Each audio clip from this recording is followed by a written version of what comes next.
ছাত্রীকে পড়ানোর পঞ্চম দিনে সে আমাকে বইয়ের লাস্ট পেজ দেখে জিজ্ঞেস করলো, স্যার 999-এ ফোন দিলে বিনা রিচার্জে কল যাবে তো?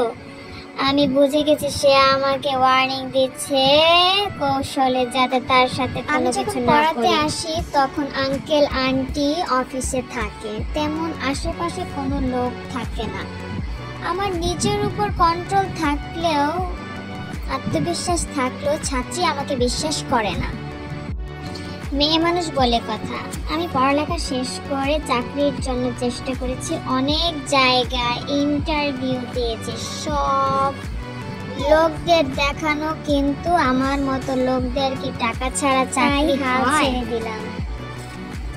মামা আর আমি একই বাসায় থাকি। মামার সাথে জব করে মেয়ের বাবা। তিনি বললেন মেয়ের জন্য নাকি ভালো টিচার খুঁজছেন। মামা তখন আমার কথা বললো। আমাকে বলা হলো ছাত্র ভালো, স্টুডেন্ট দেখতে পেয়েছে, তাই আমিও রাজি হয়ে গেলাম।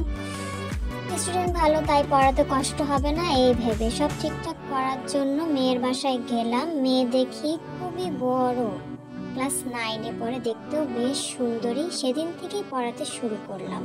পড়া বোঝানোর সময় আমি তার দিকে তাকিয়ে কথা বললো, সে কখনো আমার দিকে তাকিয়ে কথা বলে না, বইয়ের দিকে তাকিয়ে থাকে।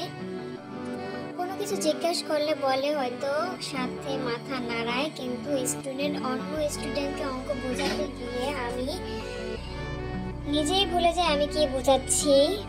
কিন্তু ওর ব্যাপারে সেটা না, ওকে কিছু জিজ্ঞেস করলেও সেটা খুব সুন্দর করে বলে। আমি ভেবেছিলাম প্রথমে ও হয়তো বা মিথ্যে বলছে। আমরা যখন পড়তাম তখন স্যার যদি জিজ্ঞেস করতে বুঝেছো, আমরা বলতাম জি স্যার বুঝেছি, কিন্তু পড়ার সময় আর সেটা বলতে পারতাম না। কিন্তু ও সুন্দরভাবে আমাকে বুঝিয়ে দিত। ওকে একবার বোঝাইলে ও সুন্দর করে বুঝতো।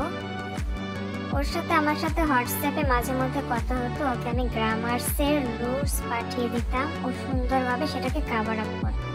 ওর সাথে আমার সাথে বন্ধুত্ব হয়ে গেল খুব সহজেই। তারপর থেকেই আমাদের মাঝে মধ্যে কথা হতো। আমি ওকে ইচ্ছে করে জিজ্ঞেস করতাম নাস্তা করেছো কিনা, দুপুরে খেয়েছো কিনা, পড়া ঠিক হয়েছে কিনা। ও বলতো হ্যাঁ করেছি, খেয়েছি ইত্যাদি। কিন্তু কখনো আমাকে জিজ্ঞেস করতো না স্যার আপনি খেয়েছেন কিনা, কি ভালো, হয়তো বা ভয় পেত আমি কিছু মনে করি কিনা। ধীরে ধীরে ওর সাথে আমার সাথে বন্ডিংটা খুব ভালো হয়ে গেল। ওর সাথে আমার সাথে ফ্রেন্ডশিপটা, আমার লাভ স্টোরি বলবো বলেছিলাম। পরের দিন পড়াতে গিয়ে দেখি এমন ভাব করছে যেন আমি শুধু ওর স্যার, এর বাহিরে কিছুই না, আমাদের মধ্যে কিছুই নেই। পড়া শেষ করে দিয়ে আমি চলে যাব, এর জন্য চলে যাচ্ছিলাম। আমাকে বসে বলল, স্যার আপনার না লাভ স্টোরি বলার কথা ছিল, চলে যাচ্ছেন কেন? আমার না লাভ স্টোরি শুনতে অনেক ভালো লাগে, প্লিজ আমাকে বলবেন। কথাটা আমার বুকে গিয়ে লাগলো। মনে মনে ভাবলাম কিন্তু এটাই ছিল চিরন্তন সত্য। মেয়েরা বড়ই অদ্ভুত। তারপর বলতে শুরু করলাম। সে মনোযোগ দিয়ে শুনছে, শুনে আমিও বলতে শুরু করলাম। সে শুনে আমার জন্য আফসোস করলো, অনেক আফসোস। এরপর থেকে আমরা পুরোপুরি বন্ধুর মতো হয়ে গেলাম। সে তার সব কথা আমার কাছে বলতো।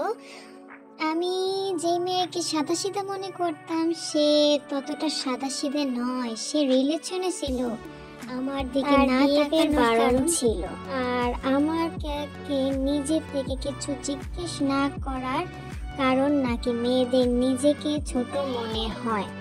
এসব কথা জানার পর আমি হাসবো না কাঁদবো বুঝতে পারছি না। এই বয়সে এতটা পজিটিভ হয় কিভাবে? আমি তাকে বললাম, প্রেম করো ঠিক আছে, কিন্তু এগুলো ভালো না, এইসব জিনিস কখনো সিরিয়াস নেবে না। জানি না আমার কথা কানে নিয়েছিল কিনা। স্টুডেন্টের সাথে টিচারের প্রেম বিয়ে এসব অনেক শুনেছি। একসময় আমি এর বিরুদ্ধে ছিলাম। অন্য সব স্টুডেন্টের মতোই ওর সাথে পড়া নিয়ে, সম্পর্ক কিন্তু ছিল। কিভাবে ওর সাথে এতটা ফ্রি হয়ে গেলাম জানি না কিভাবে। ওকে পছন্দ কারণ ছিল ওর ব্রিলিয়ান্ট মাথাই ছিল, নাকি অন্য কিছু তা জানি না। পড়ার সময় মতো দেওয়ার জন্য মাঝে মধ্যে তাকে প্রিয় আইসক্রিম খাওয়াতাম, চ্যালেঞ্জ করে নুডলস ডিম ভাজা আমাকে খাওয়াতে বলতাম, সেগুলো ছবি তুলে রাখতাম, লাভ দিয়ে সেভ করে পাঠিয়ে দিতাম। ভান করতো আমাকে জানিয়েছে তার আগে 2টা বিএফ আছে আর বর্তমানে একটা, মোট 3টা রিলেশনের কথা আমি তাকে বলেছিলাম এগুলো সিরিয়াস নিও না, অযথাই সময় আমি বলেছিলাম আমি সহ 4টা হবে, কিছু সময় আমার দিকে ভুরু বাঁকিয়ে তাকিয়েছিল, আবার স্বাভাবিক কথা বলা শুরু করে।